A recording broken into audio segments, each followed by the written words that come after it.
오늘 제가 사도 바울의 그 교훈을 종합을 해보면 두 가지 비결이 있습니다. 우리가 문제 해결을 해나가는데 꼭 이 두 가지가 여러분에게 참고가 되어져야 될 것입니다.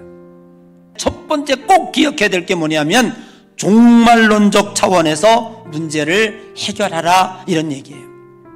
그러면 종말론적 차원이라고 하는 것은 뭐냐면 지금 이 시간, 여기 이 세상, 여기에 집착하다가 보면 옳고 그름을 어디서 분별해야 돼? 여기서 분별을 해야 돼요.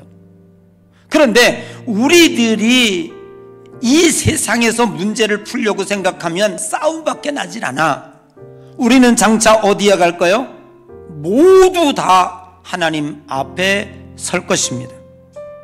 하나님은 우리들의 억울함을, 우리들의 옳고 그름을 낱낱이 다 정의롭게 심판해 주실 것입니다.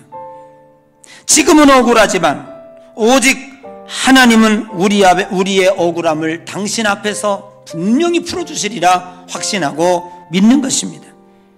그래서 베드로전서 4장 7절에 보니까 만물의 마지막이 가까웠으니 그러므로 너희는 정신을 차리고 근신하여 기도하라. 초대교인들이 서로 사랑하고 허다한 죄를 덮고 대접하기를 뭐 없이 하고 원망 없이 하고 선한 청지기처럼 서로 봉사하는 이 모든 일에 신앙의 근거가 어디였냐면 종말론적 신앙에 있었다는 거예요.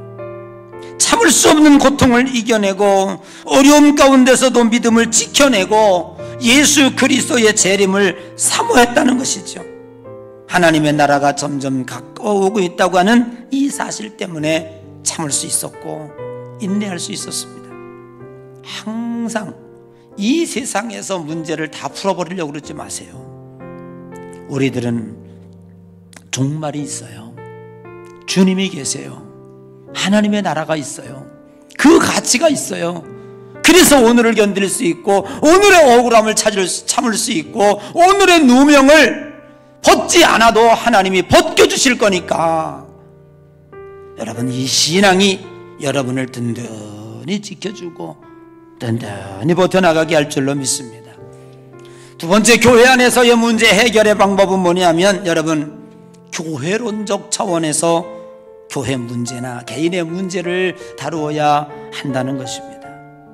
심지어 성도와 성도 간의 개인의 문제라도 교회론적 차원에서 풀어야 합니다. 하나님의 교회는 개인보다 더 소중합니다. 교회는 복음을 담고 있는 생명의 공동체입니다. 옳고 그름을 목적으로 하는 공동체가 아니고 세상에 죽어가는 생명을 살려내야 하는 사명을 갖고 있습니다. 자신이 옳다고 하는 것을 관철하기 위해서 내 옳음을 관철하려면 어떻게 해야 돼요?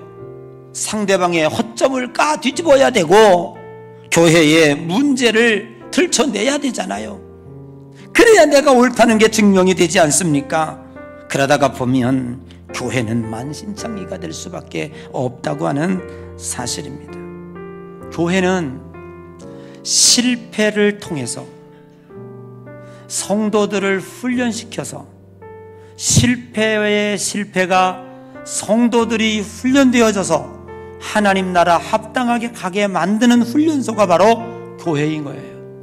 그러니까 교회 안에서 실패가 이루어졌다고 해도 그 실패는 또 한 걸음 나아가기 위한 하나의 디딤돌이었다라고 받아들여야지, 실패를 규명하여 더 나은 이익을 만들기 위해서 그 한 사람을 죽이는 것이 그게 교회가 아닌 거예요. 우리가 어떤 때는 실수할 수도 있고 실패할 수도 있고 적당한 효력을 못 낼 수도 있어요.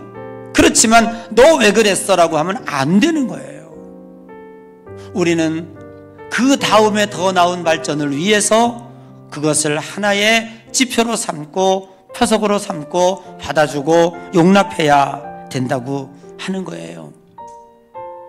혹 여러분이 신앙생활하면서 이런 문제가 있었거든, 아직도 속에 풀리지 않은 것이 있었거든, 이 두 가지 키워드를 적용시켜서 하나님 나라 가서 존귀와 영광을 받는 우리 양교회 모든 성도 되시기를 주님의 이름으로 간절히 축복합니다.